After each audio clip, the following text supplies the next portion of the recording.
He was indeed a character deserving our high admiration, not only for his equitable and mild temper, which all along in the many affairs of his life, and the great animosities which he incurred, he constantly maintained, but also for the high spirit and feeling which made him regard it the noblest of all honours, that, in the exercise of such immense power, he never had gratified his envy or his passion, nor had treated any of his enemies irreconcilably opposed to him. Plutarch on Pericles. Hello, I'm Mark Selleck and welcome back to Casting Through Ancient Greece, episode 78, Potidaea, Plataea and Tragedy. We have now seen the first 2 years of the Peloponnesian War, fought with no peace in sight yet. The opening of the conflict had seen both Athens and Sparta follow the strategies they had been developing and presented to their citizens, to gather support for the coming war. Sparta, leading the Peloponnesian allies, would invade Attica in hopes of drawing the Athenians out from behind their walls to force a hoplite battle on open ground. This was seen to be where Sparta held an advantage militarily, with the reputation of their army still in its height at this stage. However, Pericles had convinced the Athenians to remain behind their newly constructed walls that stretched all the way to the Piraeus.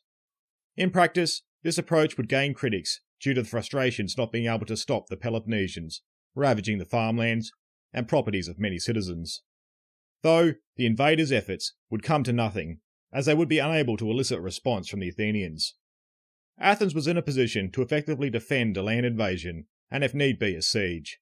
The long walls and Athens sea connection to the rest of its empire, along with the vast trade networks, would see that the city would stay well supplied. Although Athens would stay behind their walls and not take the Spartans' bait, they would launch their own operations against the Peloponnese. This would involve raiding various locations along the coastline and plundering towns and villages when the opportunity presented itself. The aim in this action appears to show that the cities of the Peloponnese were also at risk in this war, while it was also an action that Pericles could point to, showing that Athens was taking the fight to the enemy. During these operations, the Athenian fleet would also be able to secure further alliances, which would aid them in the future. Pericles would also finally allow the Athenian army that remained behind the walls to march out and would move into the region around Megara to ravage their territory. This done to intimidate one of Sparta's allies, as well as to lift the morale of the Athenians who had spent all summer watching their own lands being ravaged. Though, of course, this was done once the Peloponnesians had departed Attica. Pericles did not want to risk meeting the full force of the Peloponnesian army in the field. The second year of the war would open in a similar fashion, with the Peloponnesians invading Attica, while the Athenians would launch another naval campaign to raid the Peloponnesian coast. However, Athens would have a crisis develop behind their walls just as the Peloponnesians had entered their lands. A new sickness was now beginning to spread and engulf much of the population as the year progressed. The plague would be the worst calamity the city had suffered since the Persian sacking of the city some 2 generations ago. This would go a long way into seeing the Athenians' morale and patience for Pericles' policy plummet. Not helping matters would be the failed or aborted campaigns into the Peloponnese, which Pericles would attempt to rectify, with a push to resolve the siege of Potidaea. However, this second year would not bring any military successes on Athens' part, and Pericles would find himself in a precarious position politically. This would see other factions being able to move outside Pericles' policy, and by the end of the year, it would seem Pericles would be sidelined from Athenian politics for now. This episode will be continuing on from these events around the second year and see us move into this third year of the war. We will finally see a resolution to the siege of Potidaea north up in the Chalcidides. While with the opening of the campaigning season of the third year of the war, we will find the Spartans fix their sights on a target outside of Attica. This would also be the year where Pericles would contract and succumb to the deadly plague that was still affecting Athens. Once again, this will not see us cover all the events of the third year of the war, so we'll be looking to the other campaigns and events in our next episode. We had seen that Pericles' efforts to try and force a resolution at Potidaea towards the end of summer had failed to achieve its aim. An additional 4,000 hoplites had been committed to the theatre after their early return from raiding the Peloponnese. Thucydides' account indicates that a great effort went to taking the city with its fresh injection of troops, but as he would write, they neither captured the city nor accomplished anything else that might have been expected from such a force. In the end, around a quarter of the reinforcing troops were lost, with the plague now also taking its toll on the Athenian army, well away from Athens. This would have seen morale in the Athenian army around Potidaea at probably its lowest point yet. They would have been given hope that the siege would soon be over with such an influx of fresh forces. Though, as time went on, these hopes would start to fade, while the departure of this force would have left those who had already been absent from their home with no end in sight. Not only this, but now they had the plague amongst their ranks, another enemy to deal with. If the siege continued on for much longer, one feels the Athenian army would be at a stage where it would need to abandon the siege, or its commanders would risk mutiny from its troops. However, it wasn't only the Athenians at Potidaea who were suffering. Perhaps doing it much worse were the defenders of Potidaea. Conditions inside the city would have been atrocious, with all the supplies not being able to make it into those inside due to the prolonged Athenian blockade. This would have seen starvation become widespread and disease spread with the onset of malnutrition. Things had become so dire that we hear from Thucydides that those within the walls of Potidaea had started resorting to cannibalism. The only last real hope the city had was for a relieving force to come and break the Athenian siege. But with the Peloponnesians' failure to convince the Thracian king Cytolses to turn against their new Athenian allies, all hope had now been lost. This would see that the defenders of Potidaea would now seek terms with Athens so that the siege could be lifted. This development came at just the right time for the Athenians outside Potidaea. Not only were they on the verge of a breakdown in morale and maybe discipline, the siege was a constant drain on the Athenian treasury, with it so far costing some 2,000 talents. Because of this, the defenders were still able to seek terms that allowed a safe passage. If the Athenian commanders were not in such a tight spot, they may well have rejected the offer to seek a more complete surrender. However, the Athenians would agree to the terms that Thucydides records. The Potidaeans, with their wives and children and auxiliary forces, were to be permitted to leave the town. The men to be allowed to take one garment apiece, the women too. They were also allowed to take with them a fixed sum of money for their journey. This would then see to it that the defenders were able to exit the city and head out to the wider Chalcidides to settle where they could. This seeking of terms and the negotiations that would have taken place would have been between the defenders and the generals of the Athenian forces outside Potidaea. Athens itself would not have been part of this process. The generals in an Athenian force did have the authority to arrange a truce, but normally the terms of peace would need to be decided in Athens.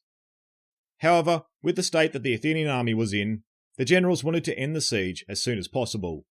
Sending a proposal back to Athens would have taken too much time, and the chance for a favourable outcome may vanish. Once word of the situation at Potidaea arrived back in Athens, the generals would be put on charges for failing to consult the government. Like we pointed out last episode, it appears that the war party within Athens had grown in influence, with Pericles sidelined for now. They had believed that it was possible that the Athenians should have been able to achieve an unconditional surrender of Potidaea. Though they were not there to see the condition of the army around Potidaea, and it appears its commanders wanted to get a favourable end to the siege as soon as possible. The downside to the terms that were agreed to were that many mercenaries were allowed to go free, and now would be available to be recruited into the other areas of the Chalcidides that were hostile to Athens. While this lenient treatment of the enemy may encourage others to rebel against Athens, seeing if they did fail in their bid, the outcome wouldn't be so bad, or at least well worth the risk. As we pointed out, formal charges had been put against the generals, who had agreed to the peace terms around Potidaea. Donald Kagan puts forward the idea that it is possible that this attempt was an attack on Pericles and his moderate policy. The generals who were commanding during the Potidaean siege seem to have all had a connection to Pericles, and it appears he had selected them for the operation. It may be the case that the war party were trying to push the moderate policy of Pericles out of view, and a good way to help achieve this was to get rid of those figures that had been his supporters. Though this attempt would fail. We are not told why, but it may be possible that for the most part the already stretched thin Athenians were glad to be rid of the conflict around Potidaea, and were prepared to overlook a political technicality. While another factor could be that the moderate view within Athens was still strong, or was once again growing after Pericles had been removed from political office. So the siege of Potidaea would now have a resolution, freeing up much Athenian manpower and resources. Though Athens still looked to retain control of Potidaea and would send out more colonists to resettle the site, and where it would continue to be an important base within the Thracian region. We'll be returning to the Chalcidides next episode, where Athens would launch a new offensive operation against the wider region. With the siege around Potidaea resolved, we would find the second year of the war come to a close, though more political manoeuvrings were probably taking place through the winter. Once again though, an end to the greater conflict had not been reached. Both sides would now continue to run their cities and their leagues on a war footing. We had seen that it appears that the war party had been able to successfully sideline Pericles towards the end of the second year's campaigning season, though it seems as though this took place through other political manoeuvrings, rather than the people removing him. We saw he was able to convince the people in an assembly he held towards the end of the year to still stick with his policy. It took his political opponents to lay charges of corruption at him, and even then it seems he had gotten off much lighter than other political figures would have. Further evidence of Pericles and his policy remaining or regaining popularity would be the fact that in the spring of 429 BC, he would once again be voted in as general of Athens. Perhaps here the people had seen even though Pericles had been removed from power, the conditions in Athens were much the same. If they allowed the war party to take more control over policy, then their situation could become even worse, with what they could become involved in, while still in their precarious state. Maybe the passage of time allowed for cooler heads to prevail and see that the grass was not always greener on the other side of politics. With the arrival of spring would also come the beginning of the campaigning season. We have seen that the previous 2 years of ravaging the lands of Attica had failed to induce a military response that the Spartans were seeking. By this stage, it would appear that the Spartan king, Archidamus, was fully aware that this approach was going to see the same outcome once again if carried out, though we had seen he was very sceptical of this strategy from the very beginning. For this third year of the war, Archidamus would once again lead the Peloponnesian forces out of the Peloponnese and across the Corinthian Isthmus. However, this time around, he would not begin ravaging Attic lands. He would continue to march the army into the territory of Boeotia, where his target would be the polis of Plataea. Though, why would Attica be avoided this year, and why was it that Plataea would become the target of this campaigning season? We can look beyond the idea that Archidamus thought that the continued ravaging was not going to see the Athenians come out to meet them in the field. It appears back in Sparta this was still the preferred policy in carrying out the war. But there may be a few other factors that may have seen Sparta willing to entertain a slightly different approach this year. As we have seen, the Peloponnesians had ravaged a great deal of Attica over the last 2 years. The first year saw much focus north of Athens and stretching eastward, while in the second, much of the southern regions of Attica had been ravaged from coast to coast. So at this stage, it appears that if the Peloponnesian army wanted to have any sort of impact this season, they would need to focus their efforts around the walls of Athens.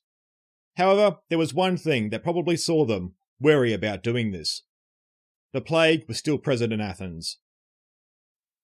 If the Peloponnesian army continued operations in Attica, and especially closer to areas around Athens, there would be a greater risk that this could see the plague spread to their forces and then potentially brought back into the Peloponnese. So why would this then see the Spartans look to lead the Peloponnesians against Plataea? Here it seems as though they were looking to play to the Thebans. Remember here, although Thebes was an ally of Sparta, they were still their own independent polis, and would look to act on their own interests. At this stage of the war, Sparta saw that it was important to maintain Thebes as a willing ally. Having a large enemy to Athens' north was an advantage, as it would have them always having to focus on threats from multiple regions. As we have seen, Thebes had always had an eye on Plataea, and the city was a thorn in their side when it came to attempting to create their Boeotian League. Athens had intervened, and after the Thebans' last attempt at capturing the city, this being the first hostile action of the Peloponnesian War, still had a small garrison within. From a strategic perspective, although Plataea was on a vital road that would see Peloponnesian and Theban lines of communication running along, it doesn't seem as though the city was in much of a position to threaten this. At this point in time, Plataea appears to have a defensive stance, prepared for further Theban hostile action. This Peloponnesian march on Plataea seems to be more motivated by keeping Thebes a happy member within the alliance and hopefully a more active one. So with that, Archidamus would lead the Peloponnesian forces, most likely out of the Corinthian Isthmus, and on the path they had taken the first year of the Peloponnesian War, when they marched to the border of Attica and Boeotia. From here, they then continued north, where they would then find themselves outside the small polis of Plataea, a location that the Spartans fought at some 50 years earlier in the Battle of Plataea, where a combined Greek force would win a decisive victory over the Persians. Now, though, the Peloponnesian army was encamped on the outskirts and preparing to lay waste to the lands around the city. Though before these activities could take place, the Plataeans would send out representatives in an attempt to resolve the matter diplomatically. The Plataeans who gained an audience with Archidamus would point to the past oaths that had been made by their fathers and grandfathers. Thucydides would record the Plataeans' pleas as follows. There is no justification for this invasion of the land of Plataea. It is, indeed, an action that does no credit either to you or to the men who were your fathers. Remember what was done by the Spartan Pausanias, the son of Cleombrotus, after he had liberated Hellas from the Persians with the help of all the Hellenes, who came forward to share the risk in the battle that was fought near our city. He made a sacrifice to Zeus, the liberator, in the marketplace of Plataea, and calling together all the allies, he gave back to the people of Plataea their land and their city to be held by them as an independent state, guaranteed forever against unprovoked attack and against foreign domination. And if our state was ever threatened, he called upon the allies who were present to come to our help according to their power. Here we can see the Plataeans looking to have the Spartans honour their oaths that had been made after the victory of Plataea in 479 BC. This period had been a celebration of the liberation of Greece, and Sparta had looked to put themselves at the head of this liberation taking place.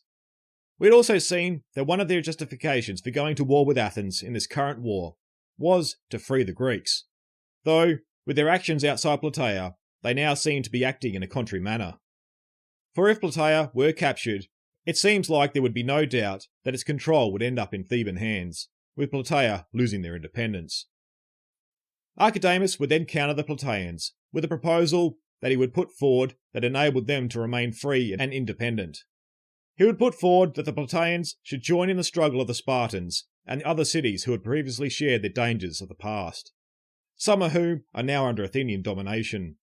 His point here was to suggest that it was Sparta's mission to free the Greeks under Athenian control, and if Plataea wanted to abide by their oaths after the Battle of Plataea, they too should be working to free those under Athens' system of empire. However, Archidamus would also offer an alternative, if joining the war on Sparta's side should prove impossible. Plataea should remain neutral and not join either side in this conflict. They should allow both sides to enter the city, but not allow either side to make use of it in war. Supposedly, this would satisfy the Spartans and prevent hostilities breaking out against them. The representatives who had gone out to meet Archidamus then took what had been said to them back into the city. They would then present the offer that had been put forward to them to the assembly within Plataea. During the assembly, it was arrived at that pulling out of the Athenian alliance and becoming neutral in the war would need to be a decision that had to be discussed with the Athenians. They were not prepared to take this action without consulting them. Doing so seemed a risky move, since most of the Plataean women and children were within Athens, having gone there after the Theban attack on their city. In the minds, this saw that Athens would be holding them as hostages rather than refugees if Plataea were to act against Athens' wishes. They were also very cautious of declaring their polis as an open city, with the fear being anyone could march in and take it by force. Once the Peloponnesians marched away, Athens would be able to come and force the city back under their control, or Thebes could make another attempt to take it. These misgivings that were brought up in the assembly were then taken back out to Archidamus, who then proceeded to calm them over with another proposal that Thucydides records. What you must do is hand over your city and your houses to us Spartans. Show us the boundaries of your land, tell us the number of your fruit trees, and everything else about your property that can be reckoned in numbers. Then go away yourselves, wherever you like, for the duration of the war. Once the war is over, we will give you back everything which we received, and until that time comes, we will hold it in trust for you, seeing that the land is cultivated and paying you a regular allowance to be sufficient for your needs. One can't help but be sceptical of this offer, handing over an entire city to a powerful city-state and expecting to get it back. Also knowing Thebes was an ally of Sparta, who the Spartans were looking to keep in favour. What would stop them just handing over this city that had been a thorn in Thebes' side? But nevertheless, we are told that the Plataeans would once again return inside the city to present these terms to the assembly. This time around, they had voted that what Archidamus had proposed sounded reasonable. However, before they acted, they wanted to inform the Athenians and only agree if Athens approved. It seems the Plataeans' motivations in trying to accommodate Archidamus' offer was out of the fear of the city being attacked. It probably seems at this stage that Plataea was left mostly on their own to defend the city, and they saw themselves between a rock and a hard place. They were a small polis in the middle of the interests of two of the largest powers in Greece. Athens at this stage only had a very small presence in the city, with 80 men to assist the Plataean garrison. The Plataeans would then inform Archidamus of their decision and sought an armistice, while they consulted the Athenians on the matter. Archidamus agreed, and provided enough time for the Plataeans to conduct this business, where his force would remain encamped outside the city, but not touching their lands. It would be interesting to know if the Plataeans were fully aware of the policy Pericles had been operating the war under. If so, their hope in receiving Athenian military aid would appear to be hopeless, since sending an army outside to protect Plataea would run counter to this policy. If Athens did, it would see them falling into the trap that Sparta wanted, with a great hoplite battle developing on the open field. Though Plataea would travel to Athens, where they would seek approval in accepting Sparta's offer. However, the Athenians would call upon the Plataeans to keep true to their oaths they had made with them, with the following reply appearing to give the Plataeans confidence that they still had support from Athens and could defy Sparta. They would then return to Plataea and address the assembly with what they had received. Men of Plataea, the Athenians say that in all the time that we have been their allies, they have never once abandoned you to an aggressor, nor will they desert you now. Instead, they will give you all the help they can. And they solemnly appeal to you in the name of the oaths which your fathers swore not to make any changes in the existing alliance. This response by Athens seems to be at a stage when the war party had held more influence within the government. It is hard to believe Pericles would be able to make such a promise, when it flew in the face of how he was running Athens' strategy for the last 2 years. How genuine the leaders were in this statement to the Plataeans is hard to know for sure. Were they just telling them what they wanted to hear to prevent them handing the city over to Sparta? Or did they sincerely feel a duty towards the small city-state that had come to their aid at Marathon? One thing was clear though, Athens was not in a position to march out and engage the Peloponnesians in a decisive hoplite battle. With the back and forth negotiations with Sparta and Athens, Plataea was now in a position where they had to reject Archidamus' offer. Remembering here, the Plataean women and children were still in Athens. Athens had now made it clear how they expected the Plataeans to act, and if this was not followed, this could risk seeing Athens become hostile towards them. With the rejection delivered to Archidamus, he would now make preparations to attack the city. First of all, he would appeal to the divine, showing that Sparta had acted in a reasonable and fair manner. It was the Plataeans who were now in the wrong, since they had rejected all offers to them, so it would be they who were in breach of the previous oaths that had been made. With an appeal to the divine complete, Archidamus would now see to it that the army were put to work. Instead of turning to a slow, drawn-out process of starving the Plataeans into submission, the Peloponnesians would attempt to assault the city. For this to take place, a series of siege works would need to be completed, which involved constructing a palisade around the entire city of Plataea, this making it difficult for the defenders to leave the area and even sally out. The Peloponnesians would also need to construct earthen mounds against the defensive walls of Plataea, if they were to attempt to breach these walls. These mounds would have the function of providing an elevated platform to scale the defensive wall, while it would also have the effect of weakening the structural integrity of the wall it was built against.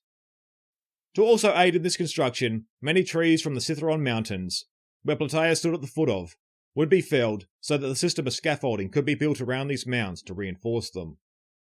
All this work began in very short order, and it was hoped, due to the size of the Peloponnesian army, they would be able to scale the walls and quickly overwhelm the defenders.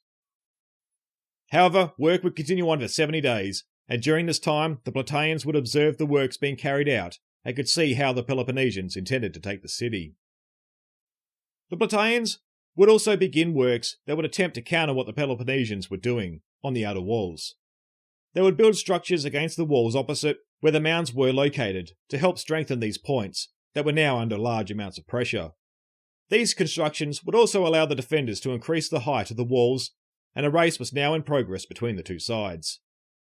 The Plataeans would also turn to removing sections of their wall and then begin removing earth from the mounds in an attempt to inhibit their progress. What was now developing between the two sides was a series of moves and counter-moves. The Peloponnesians would discover what the Plataeans were up to and would take measures to prevent their activities. This would then see the Plataeans try and achieve the same outcome by instead undermining the mounds, digging tunnels from within inside the city out under the walls. However, after a period of the mounds' progress slowing and halting, this tactic by the defenders was also discovered and countered. The Plataeans would also make preparations should the wall finally be breached. They would construct a crescent-shaped wall on the inside of the existing wall that bowed in towards the city. This would act as a fresh defensive feature that would require a new series of mounds before the city could be breached. In addition, the shape of this new wall would mean that the attackers would be subject to missile fire, not only from the front, but their flanks would also be vulnerable. This precarious dance between the attackers and defenders would continue on as the Peloponnesians began to bring up siege engines to effect their assault, though the Plataeans' efforts throughout this tense period would be enough to counter all Peloponnesian attempts on their walls. Being countered at every turn, Archidamus now saw that taking the city through assault was not going to happen. This shows how well Plataea was situated in their region and how strong their defensive walls must have been. Such a small garrison was able to prevent the entire strength of the Peloponnesian forces being able to breach their walls. A change in tact would now be adopted by the Peloponnesians, where they would attempt to use fire to burn the city. A great inferno would eventually be realised, and the Plataeans were in great danger of being overcome by it.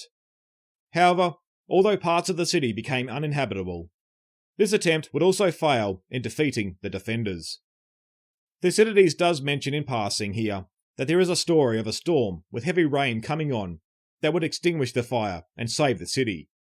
In the ancient Greek world, this sort of thing would be seen as an act of divine intervention, though Thucydides, in how he relates this account, appears to be somewhat sceptical of the story, or at least to its connections to the divine. With his final act in attempting to capture Plataea failing, Archidamus would now order that a state of siege would remain, though now with the intention of starving out the defenders. For this, works were conducted to ensure that no one would leave or enter Plataea, cutting off the city from any aid. By the time this work was complete, it was now approaching the end of the campaigning season, sometime around late September. A great deal of the Peloponnesian army would march back to their cities on the Peloponnese, while a small force would remain that would man half the walls around the city, while the Boeotians, allied with Sparta, would man the rest. This would now see the siege of Plataea remain in effect, with 400 Plataeans and 80 Athenians left to defend the city, while 110 women were also inside supporting the garrison. This would be the situation Plataea would find itself in by the end of the third year of the war, though we'll be coming back to Plataea in the future as the siege would carry on into the fourth year, where Plataea would meet its tragic end. I want to point out here that on the military front there was much more also taking place outside of the fall of Potidaea and the siege of Plataea. These are our main focuses this episode, but we'll also be looking in detail at Athens' new campaign that they would launch up in the Chalcidides designed to take the offensive in the region. Here we will also see further diplomatic manoeuvrings with Thrace and Macedon. While to the west there would also be a great deal of activity taking place in the Corinthian Gulf and to some of the western areas we have been seeing featured so far. Once again, there's just too much going on through this year for us to cover all of it in a single episode, so these areas will form the focus of our next episode. I hope the way I have been dealing with the opening years of the Peloponnesian War have been easy enough to follow. But based on how events overlap, I sometimes need to deal with them in separate episodes, so that we can follow one thread instead of jumping back and forward between different areas. Now though, to close out this episode today, I want to look at Pericles' departure from Greek history.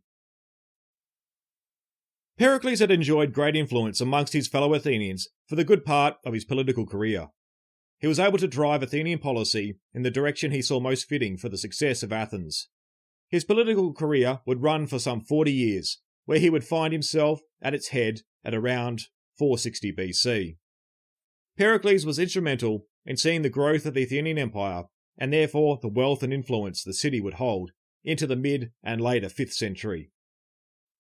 Some have also sought to point to his policies around Athens' growth as being a major cause to the Peloponnesian War coming to break out. Though on this point, hindsight is a wonderful thing when viewing cause and effect. Though I think we must give him the benefit of the doubt that it was his intent to make Athens as powerful and as influential as possible, this helping secure the city in the Greek world. It's very possible that had other policies that were competing with Pericles' own been successful, they could have also led to other unintended outcomes and equally disastrous results. Though it does appear the men and their passions behind the political outlook for Athens were built on the love of their city.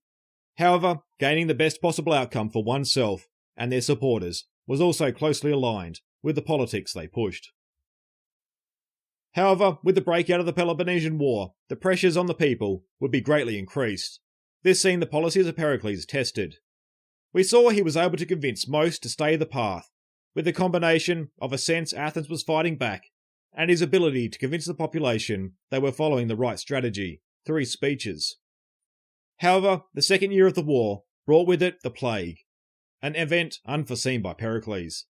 This had brought the city to a level of suffering not experienced since the Persian invasion, while also having to deal with the continuation of the war.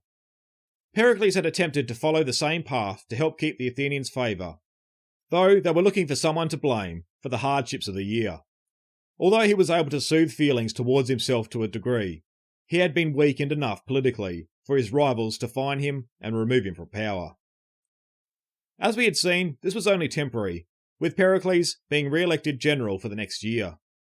Though it seems by this stage, Pericles' life was collapsing around him. We don't get much of a sense from looking at the history of the Peloponnesian War and understanding it from the perspective of decisions and events. But if we turn to Plutarch, we get a much more in-depth look at who Pericles was, not just his place in history. For the most part, I have treated my look at Pericles in the context of this bigger picture, but I think I would also like to focus more in depth on the man at some stage. This probably fitting in well with the format of my bonus episodes. Nevertheless, Pericles had also suffered great personal loss during the plague years. Many of his associates had succumbed to the plague, which would have affected him politically as well as personally.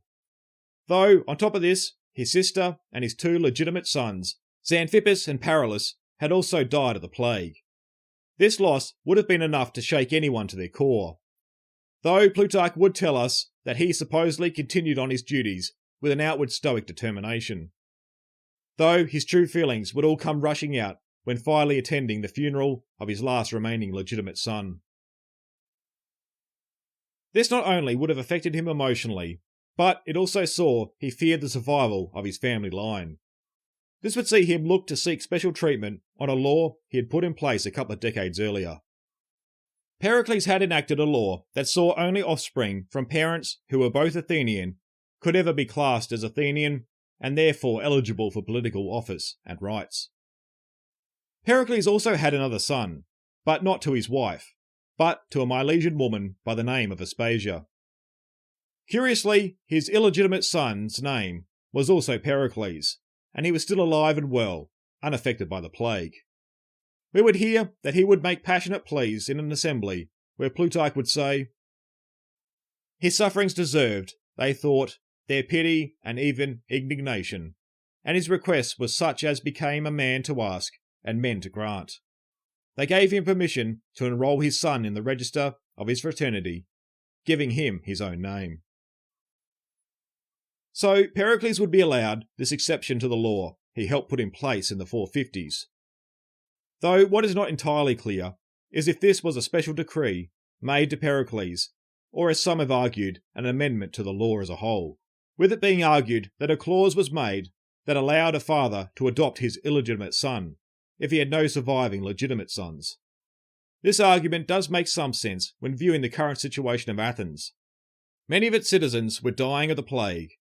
To ensure Athens' citizen population could recover, relaxing their requirements around citizenship would allow this to take place faster, while also preserving many Athenian family lines threatened to end due to the plague. Pericles had now secured his family line and his legacy with it, but around the same time that the Peloponnesians had placed Plataea in a state of siege and marched the major part of their army home, Pericles would also fall victim to the plague that tormented the city. To close out this episode today, I will recount what Plutarch says in his life of Pericles. At this time, it would seem, the plague laid hold of Pericles, not with a violent attack, as in the case of others, nor acute, but one which, with a kind of sluggish distemper that prolonged itself through varying changes, used up his body slowly and undermined the loftiness of his spirit. Plutarch then continues on. Being now near his end, the best of the citizens and those of his friends who survived were sitting around him holding discourse of his excellence and power, how great they had been, and estimating all his achievements and the number of his trophies. There were 9 of these which he had set up as the city's victorious general. This discourse they were holding with one another, supposing that he had no longer understood them, but had lost all consciousness. He had been attending to it all, and speaking out among them, said he was amazed at their praising and commemoration, that in him which was due as much to fortune as to himself, and which had fallen to the lot of many generals besides, instead of mentioning his fairest and greatest title to their admiration, for, said he, no living Athenian ever put on mourning because of me. Thank you everyone for your continued support, and a big shout out to all those who have found some value in the series and have been supporting on Patreon and other various ways. Your contribution is truly helping me grow the series. If you've also found some value in the show and wish to support the series, you can head to www.castingthroughancientgreece.com and click on the Support the Series button, where you can discover many ways to extend your support to helping the series grow. Be sure to stay connected and updated on what's happening in the series, and join me over on Facebook or Instagram at Casting Through Ancient Greece, or on Twitter at Casting Greece. And be sure to subscribe to the series over at the Casting Through Ancient Greece website. I hope you can join me next time when we continue the narrative in the series.